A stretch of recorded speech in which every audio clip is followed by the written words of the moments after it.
কি গো কাকা, বরে বারটা ছেটে দিয়ে আসবো চলো। না রে ভাইপো, আমি আর যেতে পারবো না, আমার যা অবস্থা হয়েছে রে। তোমার আবার কি হলো? না রে ভাইপো, আমার তো না 10 দিন পাখড়া।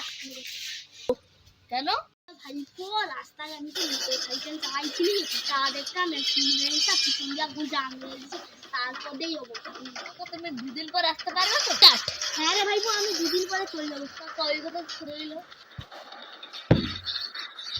কাকা এখনো আসেনি কেন? না, কাকার কাছে তো দিতে হবে। যাই। এইটা তো ভাইপো ভাইপো বলে ডাকে। আমি তোরে আর ছাড়বো কইছিলি। গো কাকা, তুই তো জানি আমি খাবার ছাড়া কাজ করি। গো কাকা, আমি ভালো করাই জানি। তাহলে ভাইপো আমাকে আগে মুড়ি আলু ভাজা আর চপ দে।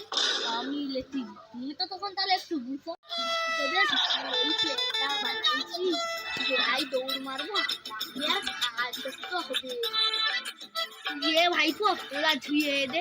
ও কাকা, দিয়ে দাও। এই বাবা মানে ঠিক পড়ি। ও কাকা, আমার কথা গেল, শ্রাবণে আমাকে কি বলিয়েছে?